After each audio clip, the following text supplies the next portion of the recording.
Hello मेरे प्यारे बच्चों, क्या हाल चाल? बढ़िया साहब। तो आज हम हाजिर हैं फिर से एक और फिजिक्स के क्वेश्चन पेपर के साथ। आज के इस वीडियो में हम फिजिक्स के एक और क्वेश्चन पेपर का पोस्टमार्टम करने वाले हैं। बच्चों, इस समय आपको ज्यादा से ज्यादा क्वेश्चन पेपर लगाना होगा, क्योंकि ये अब आपके लिए भाई अगर हम देखा जाए तो ये अंतिम दौर चल रहा है और ऐसे समय में आपको जितना हो सके उतना ज्यादा क्वेश्चन पेपर सॉल्व करना है।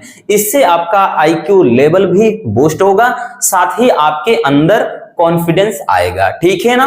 क्योंकि वहां पर जैसे ही क्वेश्चन मिलेगा, आपको क्वेश्चन जैसे दिखाई पड़ेगा, क्वेश्चन पेपर हाथ में देखते ही आप फटाक से दिमाग में सिर्फ एक ही बात आएगी, यार मैंने तो इसको किया है, मैंने तो सॉल्व किया है। इसलिए बच्चों ज्यादा जरूरी है कि इस समय ज्यादा से ज्यादा क्वेश्चन पेपर आप सॉल्व करिए। ठीक, चलिए हम एक और फिजिक्स का क्वेश्चन पेपर आज के इस वीडियो में हम देखने वाले हैं। फिजिक्स के क्वेश्चन पेपर को, भौतिक विज्ञान का ये क्वेश्चन पेपर है भाई। पूर्णांक 70 आएगा, ये बार बार बताने की जरूरत है नहीं।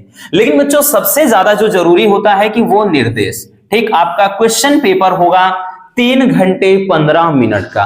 3 घंटे 15 मिनट का क्वेश्चन पेपर होगा, जिसमें से आपको ये 15 मिनट भाई इसलिए दिए जाएंगे, देखिए ये दिया गया है कि 15 मिनट परीक्षार्थियों को प्रश्न पत्र पढ़ने के लिए निर्धारित होंगे। ये सबको बताने की जरूरत है नहीं, आप इतना भाई तो समझ ही रहेंगे। ठीक है, चलिए अब उसके बाद देखिए जो इंस्ट्रक्शन वगैरह इसलिए कहा जाता है बच्चों जरूरी है, क्योंकि इससे क्या है, थोड़ा आपको पता हो जाए कि भाई हाँ कौन सा है, कौन सा क्वेश्चन कैसा है, किसमें क्या करना है। जैसे इसमें निर्देश देगा कि सभी प्रश्न अनिवार्य है और आपका क्वेश्चन पेपर 5 खंड, बोले तो खंड आ, बा, शा और दा और खंड या, यानी 5 खंडों में आपका क्वेश्चन पेपर डिवाइड होगा। ठीक, यानी जिसमें किसी में ऑब्जेक्टिव, किसी में 1 नंबर वाली, किसी में 2 नंबर, 3 नंबर, इस तरह से मतलब आपके जो भी होंगे। ठीक, मतलब आगे बढ़ते चले जाएंगे। ठीक, चलिए तो देखिए यहां पर दे भी दिया है कि खंड आ बहुविकल्पी प्रश्नों वाला होगा, प्रत्येक 1 नंबर का। बा कितना होगा, अति लघुत्तरी का, इसमें 1 नंबर का।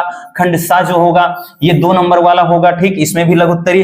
खंड दा क्या होगा बच्चों, तो ये आपका लघुत्तरी पार्ट 2, यानी ये 3 नंबर का होगा। तो ये सब दिया रहता है। ठीक, इसमें आपको नहीं भाई टेंशन लेना इसके बारे में, ये आपके लिए निर्देश होता है।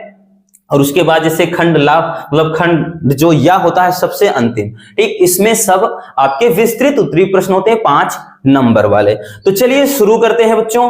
ठीक, पहले क्वेश्चन से। पहला क्वेश्चन क्या होगा आपका, देखिए इंग्लिश भी है इसमें। ठीक, भाई हमें इंग्लिश से नहीं मतलब है, हमें तो मतलब है, 1 मिनट, हमें मतलब है हिंदी से, है ना, क्योंकि बहुत सारे स्टूडेंट होते हैं भाई इंग्लिश में वो सॉल्व करते हैं। तो यहां पर खंड आ की शुरुआत होती है, खंड आ। ठीक, खंड जो आ है, सेक्शन ए, भाई अंग्रेजी में सेक्शन ए होगा। तो अपने को भाई अंग्रेजी वाले से नहीं मतलब है, बहुत सारे हमने बताया ना स्टूडेंट होते हैं इंग्लिश वाला ही सॉल्व करते हैं, लेकिन अपने को तो हिंदी से मतलब है। आप भाई हिंदी मीडियम वाले हैं, ठीक, इसलिए भाई आपको क्या करना है, हिंदी वाला। पहला क्वेश्चन है बच्चों, चांदी का परावैद्युतांक होता है। चांदी का परावैद्युतांक कितना होता है? परावैद्युतांक बोले तो स्मॉल के। आपके ऑप्शन है के बराबर 0, के बराबर +1, के बराबर -1 या फिर के बराबर इनफाइनाइट। ठीक, तो बच्चों चांदी का जो परावैद्युतांक होता है, चांदी का परावैद्युतांक कितना होता है, तो भाई अनंत होता है। ठीक, ये बच्चों हम 1 नंबर वाले क्वेश्चन में भी बताए हैं। देखिए ज्यादातर बच्चों जितना आपको पढ़ा दिया है ना, यूं समझिए रसगुल्लों, इसके बाहर का तो पूछे ही नहीं। हाँ, होता है कि न्यूमेरिकल में कभी कभार भाई इधर से उधर थोड़ा घुमा सकता है, लेकिन थ्योरी वाले में तो भाई आप बिल्कुल भी निश्चिंत रहें कि थ्योरी आपका बाहर से आएगा। ठीक है, उसके बारे में तो बिल्कुल भी मत ये सोचिएगा। चलिए अब हम देखते हैं बच्चों नेक्स्ट क्वेश्चन। अगला क्वेश्चन क्या है, तो देखिए अगला जो क्वेश्चन है बच्चों ये है ट्रांजिस्टर से। ठीक, हालांकि ट्रांजिस्टर कटा है क्योंकि ये जो क्वेश्चन पेपर है ना, ये 2023 का ही आया हुआ है। ठीक, 2023 का ही ये क्वेश्चन पेपर है। ठीक है, तो ये भी ट्रांजिस्टर वाला ये चैप्टर ही पूरा का पूरा हटा दिया है, तो यहां पर कोई अदर आपका क्वेश्चन होगा। ठीक, क्योंकि कुछ टॉपिक तो भाई हमने बताया ना हटे हुए हैं, तो ये हम भाई इस क्वेश्चन से अपने को मतलब है नहीं। अगला क्वेश्चन देखते हैं बच्चों। चलिए तो अगला क्वेश्चन देखते हैं। ये क्वेश्चन बोल रहा है कि पतले प्रिज्म के पदार्थ का जो अपवर्तनांक क्या होगा यदि उसके अपवर्तक कोण तथा विचलन कोण का मान क्या हो, समान हो। ठीक, ध्यान से समझिएगा बच्चों, क्वेश्चन क्या बोल रहा है कि पतले प्रिज्म के पदार्थ का अपवर्तनांक क्या होगा। कह रहा है कि यदि उसके अपवर्तक कोण तथा विचलन कोण का मान क्या होगा, समान होगा। अब एक चीज बोला है बच्चों, पतला प्रिज्म। अब पतले प्रिज्म के लिए फार्मूला क्या होता है, तो पतले प्रिज्म के लिए फार्मूला होता है डेल्टा एम, यानी विचलन कोण बराबर क्या होता है बच्चों, n-1 इंटू ए। ये होता है पतले प्रिज्म के लिए फार्मूला। ठीक है, तो इस पर ही हम क्या करेंगे, इसको सॉल्व करेंगे। ठीक, ये न्यूमेरिकल बेस्ड है, तो इसी पे हम इसको सॉल्व करते हैं। तो भाई इसमें एक चीज बोला है बच्चों कि जो डेल्टा एम है वो ए के बराबर है ना, या फिर कह लें ए डेल्टा एम के बराबर है, दोनों बात एक ही है। क्योंकि कह रहा अपवर्तक कोण प्रिज्म को, मतलब अपवर्तक कोण का मतलब क्या है, प्रिज्म कोण, ये किसके समान है, विचलन कोण के, तो भाई विचलन कोण के बराबर है।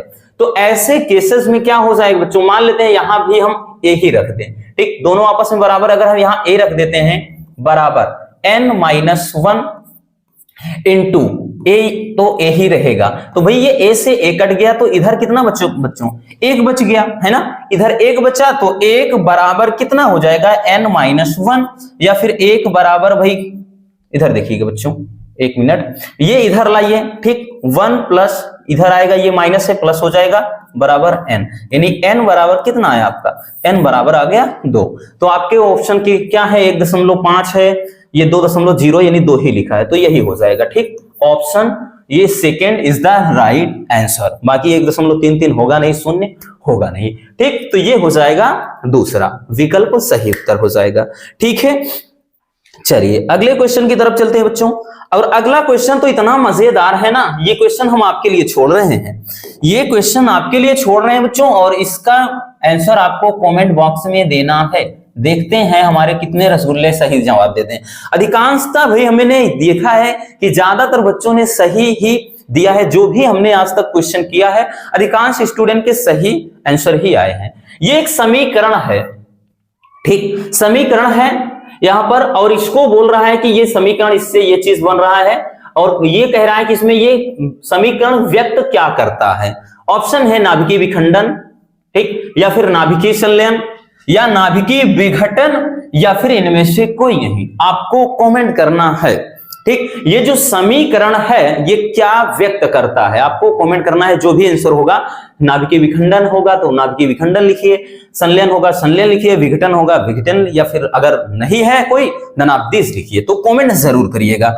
ठीक है, चलिए बच्चों अगला क्वेश्चन चलते हैं हम, भाई अगले क्वेश्चन की तरफ चलते हैं। अगला क्वेश्चन क्या है हमारा, अगला क्वेश्चन बोल रहा है कि निम्नलिखित में से कौन सा मूल कण नहीं है। ध्यान देना, मूल कण है नहीं पूछ रहा है, मूल कण नहीं है।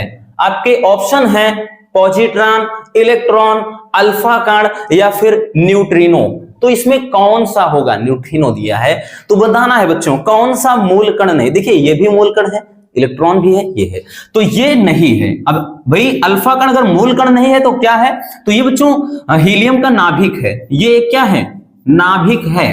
ठीक, हीलियम का एक नाभिक है, तो ये वाला जो विकल्प हो जाएगा वो तीसरा विकल्प इसका क्या हो जाएगा, सही उत्तर हो जाएगा। क्लियर हो गया बच्चों। चलिए अब देखते हैं नेक्स्ट क्वेश्चन को।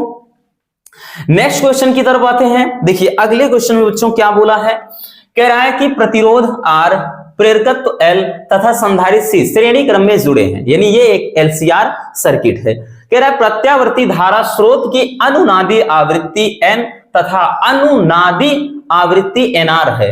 मतलब क्या है, प्रत्यावर्ती धारा स्रोत की आवृत्ति अलग अलग, N है मतलब हाँ, प्रत्यावर्ती धारा स्रोत की आवृत्ति N है और अनुनादी आवृत्ति NR है, दोनों अलग अलग। किस स्थिति में धारा विभव से पश्चगामी होती है, n बराबर 0 से, या फिर n is less than nr, या फिर n बराबर nr, या फिर n is greater than nr। जाहिर सी बात है बच्चों, इसका विकल्प जो हो जाएगा, ठीक, वो पश्चगामी स्थिति में पूछ रहा है। ऐसी सिचुएशन में प्रत्यावर्ती धारा स्रोत की जो आवृत्ति होती है अनुनादी आवृत्ति की से अधिक होती है।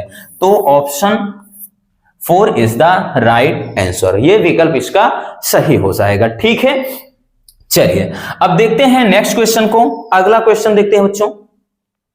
तो देखिए ये आपका अब इंग्लिश में रहेगा। ठीक, हमने बोला ना कि भाई हिंदी इंग्लिश दोनों है, इसमें पूरा का पूरा क्वेश्चन पेपर ही हमने उठाया है। चलिए अब आते हैं बच्चों नेक्स्ट क्वेश्चन पर। तो मतलब आपके 6 विकल्पीय प्रश्न होंगे। अब खंड बा, यहां से खंड बा की शुरुआत होती है। अब खंड बा में क्या होता है भाई? खंड बा में बच्चों आपका जितना भी मतलब क्वेश्चन होगा वो सारे के सारे 1 नंबर वाले क्वेश्चन होते हैं, ठीक है ना। 1 नंबर में ये सबके सब पूछे जाते हैं। तो पहला क्वेश्चन कह रहा है कि वैद्युत चुंबकीय तरंगों की कोई 2 मुख्य विशेषताएं लिखिए। अब भी 2 के बाद छोड़िए, हमने तो लगभग 6 से 7 या 7 से 8 लिखाया है, तो इसकी 2 विशेषताएं अगर हम लिख सकते हैं तो भाई इन पर कोई आवेश नहीं होता है, ठीक, मतलब वैद्युत जिससे आवेश, या फिर देखिए छोटा छोटा लिख देते हैं, ठीक, ये प्रकाश के वेग से चलती हैं, ये प्रकाश के चाल से चलती हैं, ठीक, प्रकाश के चाल से चलती हैं, ठीक, और ये अति तीव्र, ठीक, कणों द्वारा, मतलब अति तीव्रगामी जो घूमते हैं कणों द्वारा उत्पन्न होती हैं, उत्पन्न होती हैं, उत्पन्न होती हैं। छोटे छोटे लिख दे रहे हैं, जगह कम है तो 2, बस 2 लिखना है। तो आप, हमने तो लगभग 6 या 7 बताया है, तो आपको टेंशन नहीं लेना, आप उसी में पूरा का पूरा तैयार रखो। कह रहा है देहली तरंग दैर्ध्य क्या है? तो भाई देहली तरंग दैर्ध्य किसे कहते हैं? तुमने बताया है बच्चों, ठीक, आपतित विकिरण का वह तरंग दैर्ध्य जो किसी धातु की सतह से इलेक्ट्रॉन का उत्सर्जन कर सके। सीधी सी बात लिख लेंगे कि भाई वह तरंग दैर्ध्य, वह तरंग दैर्ध्य जो धातु की सतह से, धातु की सतह से प्रकाश इलेक्ट्रॉन का उत्सर्जन कर सके, प्रकाश इलेक्ट्रॉन का उत्सर्जन कर सके, उत्सर्जन कर सके, उस तरंग दैर्ध्य को देहली तरंग दैर्ध्य कहते हैं। अगला क्वेश्चन है कि n बराबर 3/2 अपवर्तनांक वाले कांच के एक उत्तल लेंस को n बराबर 3/2 अपवर्तनांक वाले द्रव में डुबोने पर कह रहा है फोकस दूरी तथा प्रकृति पर क्या प्रभाव पड़ेगा, ठीक, प्रकृति पर और कह रहा है कि लेंस पर। देखिए दोनों में भाई 3/2 दोनों समान है, तो इससे मतलब क्या हो जाएगा, जो फोकस दूरी हो जाएगी बच्चों वो तो अनंत हो जाएगी, फोकस दूरी क्या हो जाएगी, अनंत हो जाएगी। और भाई प्रकृति तो इसका किस तरह के, किस लेंस की भांति व्यवहार करेगा, तो समतल, ठीक, एक समतल कांच के टुकड़े की तरह, मतलब एक कांच के तल की तरह ये व्यवहार करेगा। बस इतना सा लिखना था। अगला क्वेश्चन कि किसी ट्रांजिस्टर के धारा लाभ का मतलब क्या अभिप्राय है, तो इससे कोई मतलब है नहीं, ये चैप्टर कटा है, ठीक है ना, इसी के स्थान पर कोई अदर क्वेश्चन आपका होगा। नेक्स्ट क्वेश्चन बच्चों कह रहा है कि n मतलब ये क्या है आपका, ये नाइट्रोजन है n, ठीक, नाइट्रोजन का ये कोई नाभिक है, इसमें नाभिक में कह रहा है कि कूलाम में आवेश की गणना कीजिए। तो देखिएगा ये जो 7 है ये इलेक्ट्रॉन की संख्या भी होती है, प्रोटॉन की भी होती है, परमाणु क्रमांक भी इसी को कहते हैं अपन, और जो 14 होती है ये इसके नाभिक मतलब द्रव्यमान संख्या जिसको परमाणु भार कहते हैं। तो इसमें कह रहा है कि आवेश की गणना कीजिए। तो जो फार्मूला क्या होता है, Q बराबर n इंटू ई, Q बराबर n इंटू ई, यहां से फार्मूला, तो भाई Q बराबर n का मान कितना, तो n क्या है, तो नंबर्स ऑफ इलेक्ट्रॉन, इलेक्ट्रॉन कितने हैं इसमें 7 हैं, 7 गुणे ये ई क्या है, तो इलेक्ट्रॉन पर चार्ज 1.6 गुणे 10 के घात -19। भाई इसको जो भी गुणा करके लिख देंगे वही हमारा क्या हो जाएगा, इतना कूलाम हमारा आंसर हो जाएगा, ठीक। तो इस तरीके से इसको हम मतलब इसमें आवेश की गणना कर सकते हैं। क्लियर हो गया बच्चों? चलिए अगर स्क्रीनशॉट करना हो तो कर लीजिए, नहीं तो कोई जरूरत नहीं है, ठीक है। चलिए चलते हैं अगले क्वेश्चन की तरफ। भाई अगले क्वेश्चन पर रुख करते हैं। हमारा नेक्स्ट क्वेश्चन, एक क्वेश्चन और बचा है, एक क्वेश्चन और है इसमें, ठीक, 1 नंबर वाले में कह रहा है कि एक हेनरी स्वप्रेरकत्व को परिभाषित कीजिए, यानी एक हेनरी स्वप्रेरक की परिभाषा आपको लिखना है, ठीक। अब देखिए फार्मूला आपका जो होता है स्वप्रेरण गुणांक L बराबर होता है बच्चों क्या, देखिए माइनस आगे लगा रहता है, माइनस तो इस बात को दर्शाता है, हमने बताया ना, ये चुंबक मतलब वैद्युत फ्लक्स में परिवर्तन की दर को बताता है, ठीक। ये अब देखिएगा फार्मूला यहां पर E होता है और नीचे क्या होता है, delta I upon delta T, ये फार्मूला होता है, ठीक। ये L बराबर बोल रहा है कि एक हेनरी की मतलब 1 हेनरी स्वप्रेरकत्व की परिभाषा लिखना।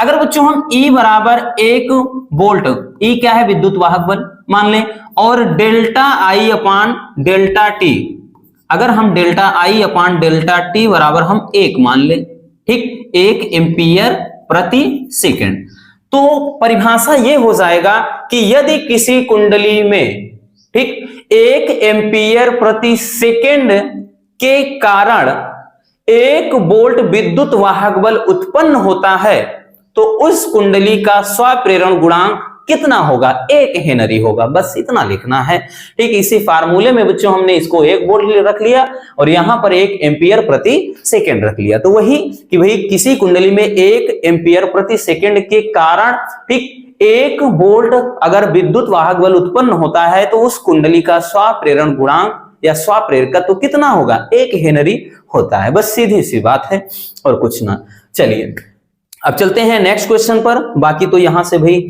आपका इंग्लिश का क्वेश्चन होगा, मतलब इंग्लिश वाला, ठीक, क्योंकि हिंदी इंग्लिश दोनों रहेगा आपके क्वेश्चन पेपर में भी।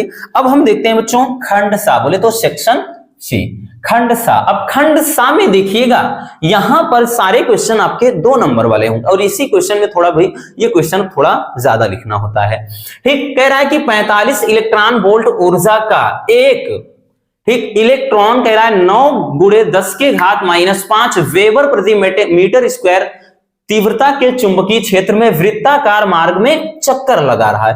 तो वृत्ताकार मार्ग की क्या है, त्रिज्या ज्ञात करना है। बच्चों इस पर हमने बहुत सारे न्यूमेरिकल लगवाया है। अगर आप प्लेलिस्ट भी चेक करेंगे न्यूमेरिकल वाली सीरीज में, तो जो आपका चुंबकत्व वाला यानी जो चुंबक वाला चैप्टर है ना, जो बात करें तो चुंबकीय आघूर्ण वगैरह जिसमें है, ठीक, तो उसमें ये क्वेश्चन हमने करवाया है, ठीक। इसमें बच्चों ये लगेगा कैसे, इसमें 2 फार्मूले अप्लाई होंगे। ये दिया है इलेक्ट्रॉन वोल्ट ऊर्जा और ये दिया है चुंबकीय क्षेत्र की तीव्रता B का मान।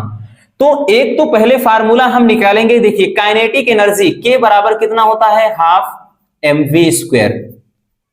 तो ये दिया है इलेक्ट्रॉन वोल्ट इतना ऊर्जा, इलेक्ट्रॉन वोल्ट ये क्या होता है, K बराबर E × V होता है, वही चीज, ठीक। तो यहां से बच्चों ये समझिएगा कि K का मान दिया है तो लिखेंगे ½ mv² बराबर ये चीज 45 इलेक्ट्रॉन वोल्ट में है, ठीक। इसको जूल में भी कन्वर्ट आप कर सकते हैं, तो यहां पर वोल्ट में भी लिख सकते हैं। देखिए अब इसको करना क्या है, यहां से हम बच्चों ये m क्या है, तो इलेक्ट्रॉन पर द्रव्यमान, इलेक्ट्रॉन का द्रव्यमान कितना 9.1 × 10 के घात -31 kg। हालांकि वहां पर दिया रहेगा क्वेश्चन पेपर के लास्ट में, तो यहां से हम निकाल पाएंगे V का मान, ठीक, क्योंकि यहां पर जगह है नहीं तो बताएंगे कहां से। जब इस फार्मूले की मदद से बच्चों आप V का मान निकालेंगे तो वृत्ताकार मार्ग की त्रिज्या के लिए जो फार्मूला होता है R बराबर वो होता है mv/qb। क्या होता है बच्चों, R बराबर mv/qb। इस पर अगर आपको याद हो तो हमने बहुत सारे न्यूमेरिकल करवाए हैं, ठीक। तो इस पर हमने बहुत सारे न्यूमेरिकल, R बराबर mv/qb, V का मान तो अपने को यहां से मिल जाएगा, m मतलब वही चीज जो है, Q कितना है भाई, इलेक्ट्रॉन पर जो चार्ज होता है 1.6 × 10 की घात -19 ये चीज, और बाकी B का मान तो अपने को ये दिया गया है ना। तो यहां से इसको आप बहुत ही सिंपल तरीके से सॉल्व कर सकते हैं, ठीक। और दूसरा क्वेश्चन कह रहा है कि भाई यहां पर देखिए m द्रव्यमान Q आवेश का एक कण एक समान चुंबकीय क्षेत्र E में विरामावस्था से चलकर D दूरी तय करता है, तो सिद्ध करना है कि इसके द्वारा अर्जित वेग इतना होगा, ठीक, ये चीज। और उसके बाद चलिए चलते हैं नेक्स्ट क्वेश्चन की तरफ। अगला क्वेश्चन देखेंगे बच्चों, अगला क्वेश्चन क्या दिया है, देखिए अगला क्वेश्चन कह रहा है कि एक दूरदर्शी की आवर्धन क्षमता कितनी है, 9 है। जब इसे कह रहा है समांतर किरण के लिए समायोजित किया जाता है तो नेत्रिका और अभिदृश्यक के बीच की जो दूरी है वो 9 सेमी, मतलब सॉरी 20 सेमी होती है, दोनों लेंसों की फोकस दूरियां। देखिए बच्चों इसके तो बहुत सारे क्वेश्चन करवाए हैं, ठीक। ये जो दिया है m का मान दिया है ना, ये m का मान कितना दिया है, ये 9 दिया है, ठीक। और ये अभिदृश्यक व नेत्रिका के बीच की दूरी यानी ये FO + FE का मान दिया है, FO + FE बराबर 20। तो भाई एक फार्मूला बताया था m बराबर FO/FE, ठीक। वैसे माइनस गायब हो जाता है क्योंकि इसका मान -9 रखेंगे, इसमें सूत्र में माइनस ये कट जाएगा, तो डायरेक्टली यहीं से हम लगाएंगे। m बराबर कितना दिया है, तो भाई ये 9 दिया है, 9, और FO/FE, ठीक। तो यहां से कितना आया बच्चों, ये आ गया FO बराबर 9FE, 9FE इतना आया। अब देखिएगा भाई, अगर हम देखेंगे तो यहां पर FO प्लस FE बराबर कुछ दिया है, ठीक है ना, ये 20 दिया है, तो हम FO का मान कितना रखेंगे, 9FE रखेंगे, प्लस FE ऐसे पड़ा रहेगा बराबर का 20, ये 9 1 10, FE बराबर कितना आ गया बच्चों, 20 आ गया, तो 10 दूना 20, यानी FE का मान तो आपका 2 आ गया, ठीक, 2 सेंटीमीटर। अब FO कितना आएगा भाई, जब दोनों के बीच की 20 है, FE अकेले 2 आ गया, इसका मतलब वो बचा कुचा जो है वो 18 सेंटीमीटर, या वैसे भी डायरेक्टली आप इसको ले जाएंगे घटाकर तब भी 18 आएगा, ठीक है, या यहां पे डायरेक्टली FO बराबर 9FE है तो FE का मान 2 रखेंगे तब भी तो 18 आएगा। तो इस तरह से इसको लगाते हैं। ये आपका जो खगोलीय दूरदर्शी वाला यानी प्रकाशिक जो आपका है ना प्रकाशिक यंत्र वाला चैप्टर लाइट में, उसी में से ये है, ठीक। चलिए अगला क्वेश्चन क्या कह रहा है बच्चों, अगला क्वेश्चन देखते हैं। अगला क्वेश्चन कह रहा है कि ओमीय तथा अनओमीय प्रतिरोध से क्या समझते हैं, ठीक, और इसके लिए आपको क्या करना है, वोल्टता तथा धारा के बीच ग्राफ खींचना है, ठीक है। देखिए ओमीय प्रतिरोध क्या होता है, सबसे पहले हम जानेंगे ओमीय। तो ओमीय प्रतिरोध बच्चों ऐसा प्रतिरोध, भाई ओमीय प्रतिरोध क्या होता है कि जो ओम के नियम का पालन करे, ओम के नियम का, ठीक, नियम का क्या करता है, पालन करता है, तो ओम के नियम का पालन करता है ओमीय प्रतिरोध। भाई अनओमीय में समझ गए होंगे अब क्या लिखना है, अनओमीय क्या होता है, तो अनओमीय भाई वह प्रतिरोध जो ओम के नियम का पूर्णता पालन ना करता हो, ओम के नियम जैसे प्रकाशिक तंतु वगैरह होता है, ठीक, नियम का पूर्णतः पालन नहीं करता है, ठीक, पालन नहीं करता है, तो उसे बोलते हैं अनओमीय प्रतिरोध, ठीक है। तो इस तरह से इसको हम लगाएंगे। देखिए सारे क्वेश्चन बहुत सिंपल होते हैं, बस आपको जरूरत है भाई मोर एंड मोर प्रैक्टिस, ज्यादा से ज्यादा प्रैक्टिस की बच्चों, तभी सारी चीजें एकदम आसान आपको लगेंगी, अदरवाइज भाई आपके साथ धोखा तो हो जाएगा, ये समझना, ठीक, क्योंकि इतना आसान होता नहीं है फिजिक्स और केमिस्ट्री, और इतना कठिन भी नहीं होता। हम बार बार ये चीज बोलते हैं बच्चों कि आप इसको इतना कठिन भी मत लीजिएगा कि हाँ ये बहुत ज्यादा खतरनाक होगा, कोई हुआ है, नहीं, ऐसा कुछ भी नहीं है।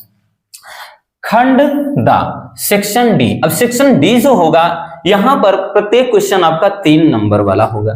देखिए पूछा गया था कि परमाणु क्रमांक तथा द्रव्यमान संख्या के आधार पर नाभिक का वर्गीकरण करना है, ठीक है, यानी आपको लिखना है पूरा जो हमने बताया था ना स्ट्रक्चर, मतलब पूरा खींच करके, ठीक। देखिए परमाणु क्रमांक अगर हम बात करें तो आपको बस परिभाषा समझिए, परमाणु क्रमांक क्या होता है, हमने बताया था किसी नाभिक, ठीक, मतलब किसी भी परमाणु के नाभिक में उपस्थित प्रोटॉनों की संख्या को ही परमाणु क्रमांक कहते हैं, ठीक, ये होता है परमाणु क्रमांक। द्रव्यमान संख्या क्या होता है, उसका परमाणु भार, वो होता है द्रव्यमान संख्या, यानी जब हम प्रोटॉन प्लस न्यूट्रॉन को जोड़ देते हैं तब निकलता है, ठीक, ये चीज। चलिए अब दूसरा क्वेश्चन क्या आया था, देखिए ये तो हट गया है, ये जो लॉजिक गेट वगैरह हैं गायब हो गए, हाँ ये चैप्टर ही हट गया है, तो ये गेट वगैरह है नहीं, ठीक, नॉर गेट पूछा था। अगला क्वेश्चन है कि कह रहा है कि किसी परिपथ में धारा एवं वोल्टता का समीकरण दिया है और इसमें क्या ज्ञात करना है आपको, इसको थोड़ा ऊपर करते हैं क्वेश्चन। देखिए इसमें देखिएगा बच्चों ये दिया गया है कि भाई एक धारा समीकरण एक वोल्टता समीकरण, तो धारा का वर्ग माध्य मूल मान निकालना है, आवर्त काल निकालना है और साथ ही धारा तथा वोल्टता के बीच कालांतर। बच्चों इस क्वेश्चन को सेम टू सेम यही क्वेश्चन ही करवाया था। अगर इसका समीकरण लिखेंगे तो I बराबर I not sine omega T, ठीक, यहाँ पे ओमेगा टी और प्लस का यहाँ पे समझिए फाई बन दिया है क्योंकि ये दोनों चीज है। इसको V बराबर करेंगे तो V नॉट, ठीक, V not sine omega T, ठीक, माइनस का ये फाई 2 दिया है।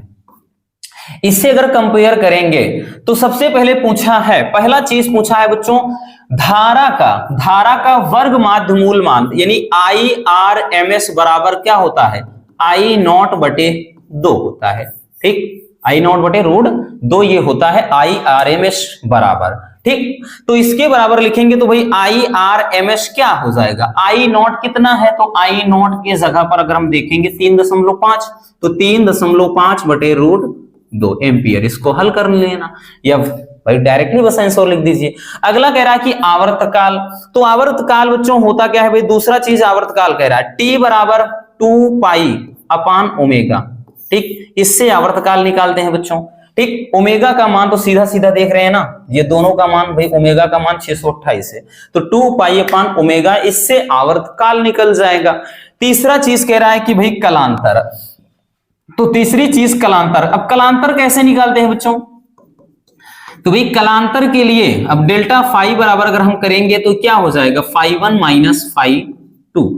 फाई 1 कितना है, तो ये रहा पाई बटे 6, पाई बटे 6 हो जाएगा। ये फार्मूले वाला माइनस, ये माइनस ऑलरेडी है तो ये प्लस हो जाएगा, पाई बटे ये भी 6 है, कितना आ जाएगा 2 पाई बटे 6 हो जाएगा, या फिर पाई बटे 3। ठीक, ये कट जाएगा तो ये आएगा कलांतर, कलांतर आया पाई बटे 3। तो इस तरह से हम कलांतर निकालेंगे। ठीक, एलसीआर सर्किट वाले चैप्टर से है, हो गया। चलिए अगला क्वेश्चन कह रहा है कि गामा किरणों के 4 प्रमुख गुण लिखना है। देखिए अल्फा बीटा गामा है ना, ये अगर हम बात करें तो अल्फा बीटा गामा, हालांकि ये चीज तो गायब है। ठीक, पूरा डिटेल्स में बाकी अदर आपके जो हैं, जैसे हमने बात करें तो भाई उसमें आपके अल्ट्रावायलेट रेज वगैरह हैं, ठीक, रेडियो एक्टिव तरंगे हैं, सूक्ष्म तरंगे हैं, ये सब पढ़ना है। ठीक, तो इसके बारे में तो वही चीज है जो भी है उसमें। ठीक, हालांकि तो इसमें तो अल्फा बीटा गामा की ये पूरा डिटेल्स वाला टॉपिक हटा ही दिया गया है, बाकी इससे रिलेटेड और चीजें तो है। चलिए अगला क्वेश्चन देखते हैं। अगला क्वेश्चन बच्चों देखिए क्या आया था, चुंबकीय यामुत्तर। अब देखिए चुंबकीय यामुत्तर से संबंधित ये भी, हालांकि अगर बात करें बच्चों तो ये भी अब नहीं है, लेकिन बहुत इसमें अगर हम बात करें सिंपल क्वेश्चन बनते थे, बहुत ज्यादा ये डिफिकल्ट नहीं था। तो इसमें जो नति कोण है, ठीक, पूरा डिटेल्स उसका डेरिवेशन वगैरह वो हटा दिया गया है। ठीक है, यानी कुछ क्वेश्चन तो आपको इसमें ऐसा है कि जो हटा हुआ है, लेकिन अब की बार तो ऐसा आपको देखने को मिलेगा नहीं, क्योंकि भाई जो हटा है तो हटा है, अब जो नया है उसके अकॉर्डिंग आएगा। चलिए अब एक क्वेश्चन देखिए, इसमें देख सकते हैं आप 3 नंबर वाले, क्योंकि 3 नंबर वाले 10 क्वेश्चन आएंगे, ज्यादा यही होते हैं। एक दिया गया है, ठीक, आपका ये न्यूमेरिकल देख सकते हैं, जैसे इसमें भी देखिए ये भी कटा वाला है, ठीक है ना, ट्रांजिस्टर। बाकी नेक्स्ट क्वेश्चन देखते हैं कि एलसीआर प्रत्यावर्ती, ठीक, धारा परिपथ में अनुनादी आवृत्ति के लिए भाई सूत्र का निगमन करना है। अनुनादी आवृत्ति के लिए हमने बच्चों डेरिवेशन बताया था ना, अनुनादी उसमें होता क्या है भाई, एलसीआर के लिए एक्सएल बराबर एक्ससी होता है। ठीक, एक्सएल बराबर एक्ससी होता है। एक्सएल बराबर क्या होता है बच्चों, ओमेगा इंटू एल बराबर एक्सी बराबर 1 बटे ओमेगा इंटू सी। अगर हम इसको यहां भेज देते हैं, ठीक, अगर हम इसको यहां, तो ये ओमेगा स्क्वायर हो जाएगा, ओमेगा स्क्वायर बराबर 1 बटे कितना हो जाएगा, तो ये हो जाएगा 1 बटे एल इंटू सी हो जाएगा। बट वी नो दैट, हमको मालूम है जो ओमेगा बराबर 2 पाई एफ होता है। ठीक है ना, 2 पाई एफ, इसके पूरे का स्क्वायर बराबर करेंगे तो 1 बटे एल सी, 1 बटे एल सी हो जाएगा। या फिर इसको लिख सकते हैं ऐसे 4 pi square into F square बराबर, अगर हम इसको करते हैं तो 1 बटे एल सी हो जाएगा। या फिर अगर हम इसको लिखते हैं, नीचे देख लीजिए, या फिर यहां पर इसको अगर लिखते हैं बच्चों, तो अगर एफ स्क्वायर बराबर करेंगे तो 1 बटे कितना हो जाएगा, 4 पाई स्क्वायर एल इंटू सी। या फिर अगर हम लिखेंगे केवल पाई एफ बराबर करेंगे बच्चों, तो ये चीज देखिए पूरा करनी में हो जाएगा, जिसमें से ये बाहर निकल के 2 पाई बाहर में आ जाएगा, और यहां पर करनी में केवल एल सी। तो यही डेरिवेशन होता है जो, ठीक। तो भाई एफ बराबर यहां से बराबर है इसके समान में, ठीक, ये एफ बराबर, ठीक, क्योंकि ये 4 पाई स्क्वायर है तो इसको बाहर निकालेंगे 2 पाई हो जाएगा, बाकी ये एलसी जो है वो रूट में हो जाएगा। तो ये अनुनादी आवृत्ति के, अनुनाद आवृत्ति के लिए वही सूत्र का निगमन होता है। अगला देखिए क्वेश्चन था बच्चों की बोहर के परमाणु मॉडल की व्याख्या करना। हमने बहुत अच्छे से भी बोहर का परमाणु मॉडल और रदरफोर्ड का परमाणु मॉडल, अल्फा कण प्रकीर्णन के सिद्धांत पर जो उसका परमाणु मॉडल होता है, पूरा अच्छे से डिटेल्स में समझाया है। वन शॉट अगर आपने देखा होगा, ये तो पूरा लिखने वाले क्वेश्चन है, थ्योरी बेस्ड, ठीक है। चलिए आगे क्वेश्चन पर चलते हैं। देखिए अगला क्वेश्चन क्या था, तो अगला क्वेश्चन देख सकते हैं बच्चों। नेक्स्ट क्वेश्चन पूछा गया था, एक उत्तेजित हाइड्रोजन परमाणु के इलेक्ट्रॉन की ऊर्जा कितनी है, -3.4 इलेक्ट्रॉन वोल्ट है। तो इसका कोणीय संवेग ज्ञात करना है। तो देखिए इसको हमने बताया था सबसे पहले बच्चों, En बराबर माइनस का भाई 13.6 अपान n स्क्वायर, ये इलेक्ट्रॉन वोल्ट में होता है। ये माइनस का दिया है 3.4, ठीक, बराबर बच्चों 13.6 बटे n स्क्वायर है। अगर देखेंगे ये माइनस का होता है, ये माइनस से माइनस कट गया, तो n स्क्वायर बराबर 13.6 बटे 3.4, ये कटेगा 3 चौके मतलब 4 चौके 16, 4 12 1 13, हाँ n स्क्वायर बराबर, ये n स्क्वायर बराबर कितना 4, तो n बराबर 2 आ गया। अब देखिए कोणीय संवेग पूछा है बच्चों, कोणीय संवेग होता क्या है, J बराबर होता है NH अपान 2 पाई। तो J बराबर कितना भाई, n का मान तो 2 हो गया और h का मान होता है, h क्या है प्लांक नियतांक 6.6 गुणे 10 के घात माइनस का 34 और नीचे 2 पाई का मान 3.14। तो भाई 2 से 2 कट गया, इससे काटेंगे 2 एकम 2, हाँ 2 दूना मतलब 3 दूना 6, 3 सही है। तो J बराबर कितना आया, तो ये आ गया बच्चों 2.1 गुणे 10 के घात माइनस का 34, ठीक। तो इस तरह से हम कोणीय संवेग निकाल पाएंगे। अगला क्वेश्चन कह रहा था, इसमें क्या पूछा गया था बच्चों, प्रिज्म के पदार्थ के अपवर्तनांक का सूत्र न्यूनतम विचलन कोण एवं प्रिज्म कोण के पदों में प्राप्त करिए। यानी जो फार्मूला होता है, ठीक, जो हमने करवाया है डेरिवेशन, n बराबर जो होता है फार्मूला बच्चों sine a plus delta m by 2, ठीक, अपान साइन a बाई 2, ये वाला, ठीक है ना। अगर आप चेक करते हैं बच्चों प्लेलिस्ट में महत्वपूर्ण निगमन, तो जितने चैप्टर में मतलब जितने भी निगमन है महत्वपूर्ण शुरू से लेकर के अंतिम, उसमें भाई 1-2 ऐसा हो सकता है जो छूटा है, नहीं तो हमने करवाया है, आप जाकर के देख लीजिएगा, ठीक है, इसका डेरिवेशन। अगले क्वेश्चन पर आते हैं भाई, नेक्स्ट क्वेश्चन देख लेते हैं। अगला क्वेश्चन देखिए, अगला क्वेश्चन जो होगा वो खंड या, ठीक, सबसे लास्ट वाला जो खंड होगा ये 5 नंबर वाला होता है, ठीक है, 5 नंबर वाला ये होता है बच्चों। इसमें प्रत्येक क्वेश्चन 5 नंबर का क्वेश्चन आया था, वैद्युत परिपथ के किरचॉफ के दोनों नियमों को समझाइए। अब भाई किरचॉफ के 2 नियम कौन कौन से होते हैं, तो भाई पहला है संधि का नियम, ठीक, संधि का नियम, या हमने बताया है कि भाई इसी को क्या बोलते हैं, ठीक, धारा का नियम। और दूसरा नियम क्या है, तो ये है दूसरा नियम के बंद पास का नियम, बंद पास का नियम या लूप का नियम बोलता है, बंद पास का नियम या लूप का नियम, ठीक। ये बच्चों अगर हम बात करें तो आवेश संरक्षण के सिद्धांत पर होता है ये ऊर्जा, ठीक है, इतना याद रखना। तो दोनों को अच्छे से समझाया है और आपको भी पता होगा, ये तो बहुत ही सिंपल टॉपिक है, तो एक देगा जरूर, चाहे तो गॉस की प्रमेय आए, चाहे समांतर प्लेट संधारित्र की धारिता के लिए आए, चाहे ऐसा, अथवा में देख सकते हैं, कह रहा है एक ही पदार्थ के बने समान द्रव्यमान के 2 तार ए बी के लिए मतलब लिए जाते हैं। तार ए का जो व्यास है बी के व्यास का आधा है। यदि तार ए का प्रतिरोध कह रहा 24 ओम है, तार बी की मतलब, तो ये तो फार्मूले से हमने बताया है, बाकी इसमें थोड़ा डेरिवेशन टाइप का है, ठीक, इसको तो हल करना बताया है। चलिए अगला क्वेश्चन देखते हैं। इसमें भी देखिए बच्चों जो 6वां 7वां 8वां 9वां करके होगा, 5-5 नंबर वाले होंगे, ठीक है ना, 6वां 7वां 8वां 9वां, यानी 5 चौके 20 नंबर के क्वेश्चन, लेकिन सब में अथवा होगा, यही खास बात है।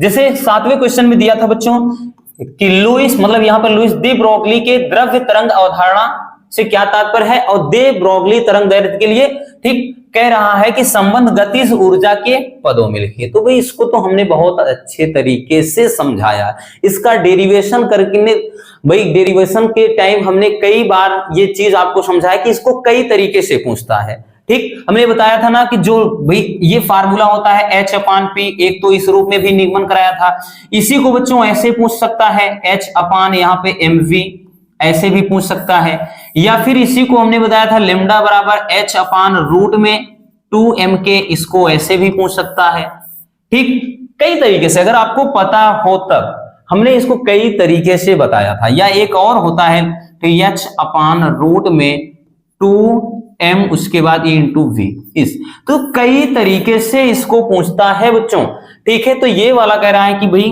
गतिज ऊर्जा के पदों में ये वाला डेरिवेशन करना होता है आपको। ठीक, तो हालांकि वही चीज है, आपको बस लिख देना है डेरिवेशन। नहीं देखा है, वन शॉट में देख लीजिए, इसको करवाया है। ठीक, चलिए अगला क्वेश्चन देखिए क्या पूछा था। आंशिक रूप से कह रहा है परावैद्युत द्वारा भरे समांतर प्लेट संधारित्र की धारिता। देखिए अभी इसके बारे में ही इसके पहले चर्चा किया, ये भी आपका मोस्ट इंपोर्टेंट है। और ये देखिए आया है 2023 में का ही क्वेश्चन पेपर है, तो देख सकते हैं। ठीक, आपको समांतर प्लेट संधारित्र की धारिता के लिए व्यंजक लिखना है। ठीक है, मतलब इसका डेरिवेशन करना है। चलिए, और उसके बाद देख लेते हैं बच्चों 8वां क्वेश्चन। ठीक, 8वां, भाई एक मिनट, कहां गया ये, 2 बार है क्या उसे में। हाँ चलिए, 8वां क्वेश्चन आ गया।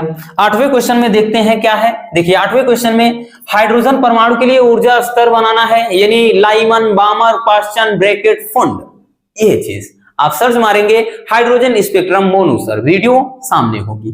ठीक, तो बच्चों लाइमन, बामर, पास्चन, ब्रैकेट और फुंड श्रेणी के लिए क्या करना है आपको, मतलब उनके लिए जो तरंग दैर्घ्य के लिए फार्मूला होता है उसका डेरिवेशन। 8वां में क्या पूछा था, वैद्युत चुंबकीय प्रेरण से क्या समझते हैं, और वैद्युत चुंबकीय प्रेरण संबंधी फैराडे का नियम लिखना है भाई साहब आपको। तो ये भी बहुत ही दोनों के दोनों करने लायक है बच्चों, आप दोनों कर सकते थे। ठीक, इतना आसान है, लेकिन आपको तो एक ही करना होगा। और नेक्स्ट क्वेश्चन पर आते हैं, आपका जो लास्ट क्वेश्चन होगा क्वेश्चन नंबर 9। क्वेश्चन नंबर 9 में देखिए क्या पूछ रहा है, तरंगाग्र से क्या तात्पर्य है। देखिए बताया है हाइगेंस के तरंगाग्र संबंधी सिद्धांत के व्याख्या के आधार पर परावर्तन की व्याख्या करना है। देखियो इसको उस टाइम भी बच्चों कितना ज्यादा हमने बताया था कि भाई आपका हाइगेंस के द्वितीयक तरंगिकाओं के सिद्धांत के आधार पर परावर्तन की व्याख्या, दूसरा अपवर्तन की व्याख्या, ये दोनों के दोनों टॉपिक आपके मोस्ट इंपोर्टेंट हैं, इग्नोर अपन बिल्कुल नहीं कर सकते। ठीक, अथवा में देख सकते हैं एलईडी से क्या तात्पर्य, ये भाई इसके बारे में तो हमने बताया, ये गायब ही कर दिया है। एलईडी हो गया, सौर सेल हो गया, फोटो डायोड हो गया, जेनर डायोड हो गया, ये सबके सब टॉपिक बच्चों गायब हो गए हैं, तो ये सब नहीं आएंगे। इसके स्थान पे अब की बार पूछे क्या, पीएन संधि। ठीक, पीएन संधि डायोड पूछेगा 100 में 100%। और इसका पीएन संधि डायोड में एक तो बच्चों अर्ध तरंग दिष्टकारी, याद रखना बच्चों, छाप लेना, टपकेगा क्वेश्चन। और दूसरा पूर्ण तरंग दिष्टकारी, क्योंकि उसी चैप्टर का ये है लास्ट वाले का, तो अर्ध तरंग दिष्टकारी, पूर्ण तरंग दिष्टकारी, इन दोनों में क्वेश्चन जरूर एक आएगा हर एक सेट में। ठीक है, तो इस तरह का आपका फिजिक्स का क्वेश्चन पेपर आपके सामने होगा। उम्मीद है कि ये वीडियो आपके लिए काफी ज्यादा हेल्पफुल रही होगी। इसी तरह हम और भी ज्यादा सेट फिजिक्स केमिस्ट्री के आएंगे, आप परेशान बिल्कुल भी ना रहें। तो मिलते हैं किसी और शानदार वीडियो के साथ। Love you, bye bye, take care. एक प्यारा सा कमेंट जरूर कर दीजिएगा।